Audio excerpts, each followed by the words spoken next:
حضور کو یہ سمجھنا معاذ اللہ کہ زندہ نہیں، استغفر اللہ، خاک میں مل گئے۔ ارے خدا تجھے خاک میں ملا دے، مصطفیٰ کی بے ادبی کرنے والے، تمہیں خبر نہیں کہ انبیاء کے جسم کو زمین کھا نہیں سکتی، شہداء کے جسموں کو نہیں کھاتی، اولیاء کے جسموں کو نہیں کھاتی۔ تم انبیاء کی بات کرتے ہو اور پھر سید الانبیاء کی بات کرتے ہو۔ حدیث پاک میں ہے، امام احمد بن حنبل نے روایت کیا، امام حاکم طبرانی نے، حاکم نے کہا حدیث صحیح الاسناد، کہ حضرت ابو ایوب انصاری رضی اللہ عنہ آقا علیہ السلام کی قبر مبارک پر گرے پڑے ہیں، قبر مبارک پر لپٹے رو رہے ہیں۔ پیچھے مروان بن حکم آ گیا اور مروان نے دیکھا کوئی شخص حضور کے مزار پر لپٹ کے رو رہا ہے۔ اس نے کندھا پکڑا اور کہا کہ تمہیں معلوم ہے کیا کر رہے ہو؟ تدری ما تصنع، معلوم ہے کیا کر رہے ہو؟ آپ نے پیچھے مڑ کے دیکھا، جب مڑ کے دیکھا فاقبل علیہ فیضا وہ ابو ایوب، مڑ کے دیکھا مروان کانپ گیا، وہ حضرت ابو ایوب انصاری تھے رضی اللہ تعالیٰ عنہ۔ انہوں نے جواب دیا، قال نعم جئت رسول اللہ صلی اللہ علیہ وسلم ولم آت الحجر، پوچھنے والے میں رسول پاک کے پاس آیا ہوں، کسی پتھر کے پاس نہیں آیا۔ رسول پاک کی بارگاہ میں آیا ہوں، جو زندہ ہیں، جو سنتے ہیں، جو حاجتیں پوری کرتے ہیں۔ ولم آت الحجر، کسی پتھر کے پاس نہیں آیا کہ میرا رونا نہ سنے۔ یہ صحابہ کرام کا عقیدہ تھا۔ کن کا؟ اب یہ خیال کرنا، آقا علیہ السلام کو یہ سمجھنا یہ عقیدہ رسالت کے خلاف ہے اور شان رسالت میں بے ادبی ہے۔ یہ سمجھنا کہ مر گئے معاذ اللہ، مٹی میں ہو گئے اور آج کی تاریخ میں اور آج کے دن میں زندہ نہیں۔ سنو، رسول پاک تو ولادت سے پہلے بھی زندہ تھے۔ کنتو نبیم وآدم بین الروح والجسد، حضرت آدم پیدا نہ ہوئے تھے تب بھی زندہ نبی تھے، آج بھی زندہ ہیں۔ حدیث پاک سنیے کہ کس طرح زندہ ہیں یا نہیں۔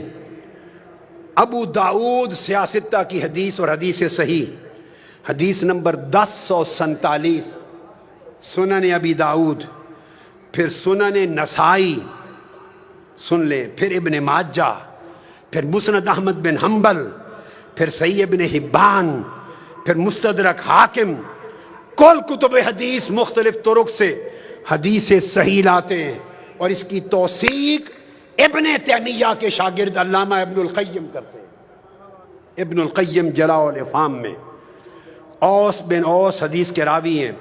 آقا علیہ السلام نے فرمایا، لوگو اکثروا علی من الصلاۃ فی یوم الجمعہ، لوگو جمعہ کے دن مجھ پر بڑی کثرت سے درود و سلام پڑھا کرو۔ فإن صلاتکم معروضۃ علی، تمہارا درود و سلام میرے اوپر پیش کیا جاتا ہے۔ اگر معاذ اللہ مر کے مٹی ہو گئے ہوں تو پیش کس پر کیا جاتا ہے؟ جو مر کے مٹی ہو جائے اس پر درود و سلام پیش کیا جا سکتا ہے؟ آقا نے فرمایا پیش کیا جاتا ہے۔ سنیے آگے، قالوا یا رسول اللہ وکیف تعرض علیک صلاتنا وقد ارمت، جب آپ کا وصال ہو جائے گا، وفات پا جائیں گے اور آپ قبر انور میں ہوں گے تو اس وقت بھی ہمارا درود و سلام پیش کیا جائے گا؟ آقا علیہ السلام کا جواب سنیے اور عقیدے اپنے نفس کی شرارت اور جہالت کے ساتھ من گھڑت نہ بنائیے، عقیدے وہ رکھیے جو تاجدار کائنات نے سکھائے۔ آقا نے فرمایا، ان اللہ عز وجل حرم علی الارض ان تاکل اجساد الانبیاء، ہاں میری وفات کے بعد بھی تمہارے درود و سلام مجھ پر پیش ہوں گے، چونکہ اللہ نے زمین پر حرام کر دیا ہے کہ انبیاء کے جسموں کو کھائے۔ زمین انبیاء کے جسموں کو نہیں کھا سکتی۔ پھر اسی طرح یہ حدیث آگے آئیے، آقا علیہ السلام نے حدیث ابو الدرداء اور روایت ہے ابو الدرداء کی، جسے امام ابن ماجہ نے روایت کیا سند صحیح سے، حدیث نمبر 1637، اور علامہ ابن القیم، علامہ ابن تیمیہ کے شاگرد نے پھر توثیق کی۔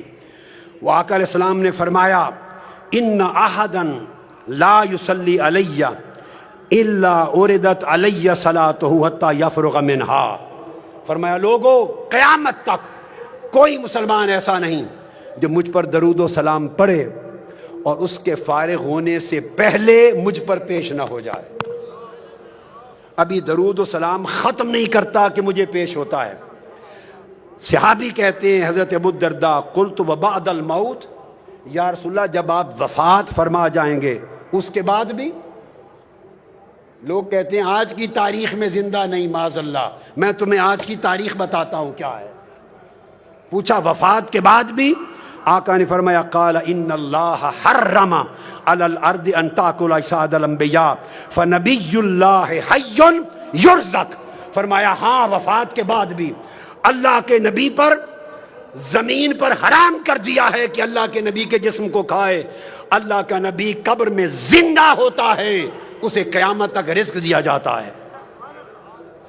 اور پھر آقا علیہ السلام نے فرمایا، حضرت حسن بن علی ابن ابی طالب روایت کرتے ہیں، امام ابو یعلا سند صحیح کے ساتھ راوی ہیں، آقا علیہ السلام نے فرمایا لوگو صلو علیہ وسلمو، مجھ پر کثرت سے درود بھی پڑھا کرو اور سلام بھی.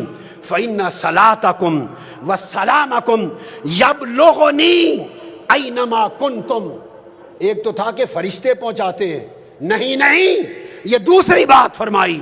فرشتے تو نوکری کرتے ہی ہیں پہنچانے کی، فرشتے اسی طرح پہنچاتے ہیں آقا کی بارگاہ میں درود و سلام جیسے ہمارے اعمال اللہ کی بارگاہ میں پہنچاتے ہیں. اگر آپ یہ سمجھے اگر حضور خود سنتے ہمارا درود و سلام تو فرشتے کیوں پہنچاتے؟ اگر ذہن میں یہ آئے تو میرا سوال ہے اگر خدا خود دیکھتا تو فرشتے نامہ اعمال خدا کو لکھ کر کیوں پہنچاتے؟ فرشتے صبح و شام ہمارا نامہ اعمال خدا کی بارگاہ میں پیش کرتے ہیں. اس پیش کرنے سے اگر علم خدا کی نفی نہیں ہوتی تو جو فرشتے درود و سلام پیش کرتے ہیں اس سے علم مصطفیٰ کی نفی نہیں ہوتی.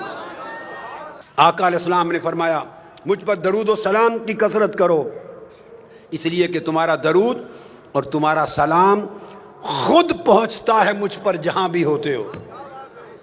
ارے بمبے والو، بمبئی سے مصطفیٰ پہ درود و سلام پڑھو گے، خدا کی قسم گنبد خضرا میں مصطفیٰ خود سنتے ہیں. میں سند کے ساتھ کہہ رہا ہوں، سند کے ساتھ آقا خود سنتے ہیں. آقا نے فرمایا صلو علیہ. دوسری روایت حضرت سعید بن ابی سعید عن ابی ہریرہ رضی اللہ تعالیٰ عنہ فرمایا صلو علیہ فإن صلاتکم تبلغنی حیثما کنتم. کثرت سے درود پڑھو، تم جہاں بھی ہو کائنات کے جس گوشے میں تمہارا درود ڈائریکٹلی مجھے پہنچتا ہے، براہ راست پہنچتا ہے. اور آقا علیہ السلام نے تو یہاں تک فرما دیا، حدیث پاک حضرت ابو ہریرہ راوی ہیں، سنن ابی داؤد اور مسند احمد بن حنبل، حدیث صحیح فرمایا ما من احد یسلم علیہ الا رد اللہ علیہ روحی حتی رد علیہ السلام. کائنات کی عرضی پر جہاں بھی کوئی مسلمان مجھ پر سلام پڑھتا ہے، درود و سلام پڑھتا ہے، آقا نے فرمایا الا رد اللہ علیہ روحی، اللہ نے میری روح میرے جسم میں واپس لوٹا دی گئی ہوئی ہے. میری روح میرے جسم میں واپس بولیے لوٹا دی ہوئی ہے. میں ہر سلام کرنے والے کو سن کر خود جواب دیتا ہوں. اگر آپ کے ذہن میں ایک لطیف علمی بات اور ذوق کی بات کہوں، خیال آئے لوٹا کیوں دی؟ اگر لوٹانی تھی تو نکالی کیوں روح پاک، اور نکال لی تو لوٹا کیوں دی؟ سنو غور سے، نکالی اس لیے تاکہ ہر نفس پر ایک بار موت کا ذائقہ سچا ثابت ہو جائے. کل نفس ذائقۃ الموت، موت کا ذائقہ چکھنا بولیے ثابت ہو جائے. آقا علیہ السلام نے بھی چکھا. اب میرا وجدان کچھ اور کہے گا، کوئی کہے گا کہ موت کا ذائقہ چکھا، اور میں کہوں گا نہیں، موت مصطفیٰ کے لبوں کو چکھنے کے لیے آئی. ہائے ہائے، موت مصطفیٰ کو چھونے کے لیے آئی. مولا میں محروم نہ رہ جاؤں، میں بھی چھو لوں تیرے محبوب کے نام سے. اس لیے روح نکلی. اب سوال پیدا ہوتا ہے کہ لوٹا کیوں دی؟ قرآن کا قاعدہ ہے، نص قرآن سنیے، قرآن نے کہا وَلَلْآخِرَةُ خَيْرٌ لَكَ مِنَ الْأُولَىٰ، میرے محبوب تیری آخرت اور تیری بعد کی گھڑی، ہر بعد کی گھڑی پہلی گھڑی سے بہتر ہوگی، پہلی گھڑی سے بہتر ہوگی۔ مصطفیٰ کا جسم ہر بات کی گھڑی میں پہلی گھڑی سے بہتر مقام پر ہوگا، اور آقا علیہ السلام کی روح ہر بات کی گھڑی میں پہلی گھڑی سے بہتر ہوگی۔ جب روح جسم پاک سے نکل گئی، ذائقہ موت وارد ہو گیا۔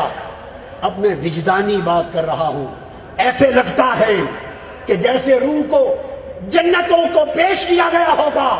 روح مصطفیٰ جس مقام کو چاہے چن لے، روح بولی ہوگی میرے مولا تیرا وعدہ ہے کہ بعد کی گھڑی پہلی گھڑی سے بہتر ہوگی۔ میں 63 سال تک مصطفیٰ کے جسم میں رہتی رہی ہوں، 63 سال میں جسم مصطفیٰ میں رہی ہوں۔ تیرا وعدہ ہے کہ اب اس سے بہتر جگہ پہ جاؤں گی۔ اگر تیری کائنات میں مصطفیٰ کے جسم سے بہتر کوئی جگہ ہے تو وہاں بھیج دے، اور اگر جسم مصطفیٰ سے بہتر کوئی جگہ نہیں تو واپس لوٹا دے۔